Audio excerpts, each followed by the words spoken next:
Exercice, on sait que la masse volumique c'est de 0,9 g par centimètre cube, la masse molaire moléculaire de cette huile 884 g par mol, le volume d'huile 1 litre et on cherche la quantité de matière. Bon, on expose les faits, on y est, on peut démarrer. Vous savez que le nombre de moles c'est égal à la masse d'huile divisée par sa masse molaire. On n'a pas directement dans les données la masse, on va la faire. Donc on va la remplacer par autre chose. On sait que la masse volumique, c'est quoi? C'est tout simplement la masse divisée par le volume. Autrement dit, que vaut la masse? On va pouvoir l'exprimer en fonction de la masse volumique et du volume. Ici, on peut dire donc que comme ρ égale m sur v, la masse m, on peut laisser de ce côté-là si vous voulez, m égale ρ fois v. Voilà.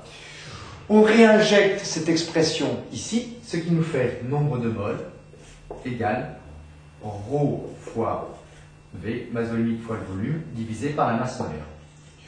Voilà, c'est une petite formule que vous n'avez pas l'habitude de voir. Il ne faut pas se déstabiliser pour ça, il faut juste vérifier si l'unité est bonne. Hein. L'intérêt, c'est qu'on va faire un seul calcul, alors que si on était passé par le calcul de la masse préalable, il aurait fallu faire ce calcul, puis ensuite on aurait réinjecté dans l'expression de petit n. On y va.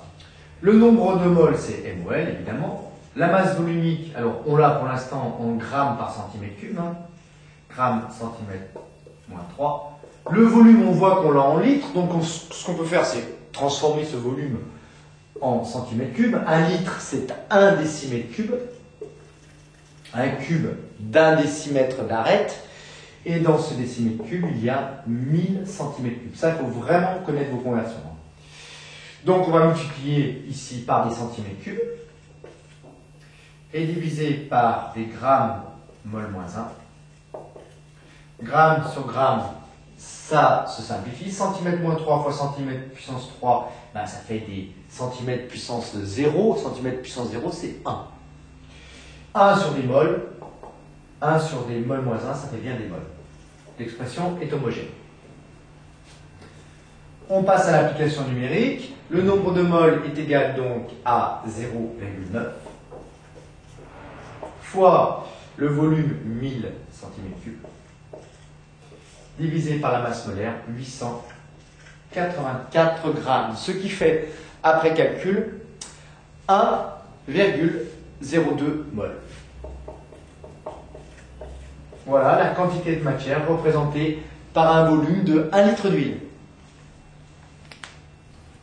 Deuxième possibilité pour faire cet exercice, alors plus simple évidemment, peut-être pour vous.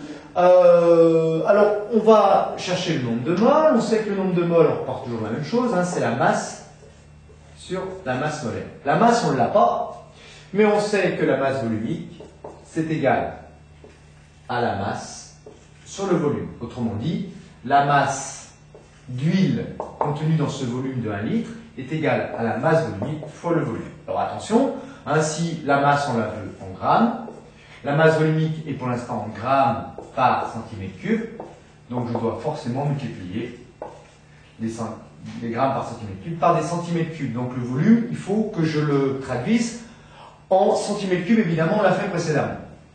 La masse M est égale donc à 0,9 fois 1000, c'est-à-dire 900 grammes. Une fois qu'on a la masse M de 900 grammes, eh bien, il ne nous reste plus qu'à trouver le nombre de moles que cela représente. On voit bien que c'est 900 grammes, c'est plus d'une mole. On doit trouver plus d'une mole. Donc, que vaut le nombre de moles? C'est la masse sur la masse molaire, c'est-à-dire 900 sur 884. Évidemment, on retrouve exactement la même chose, 1,02 mol. Voilà. Ici, on a fait 2 étapes au lieu d'une seule précédemment. Vous avez les 2 techniques qui vous permettent de résoudre cet exercice.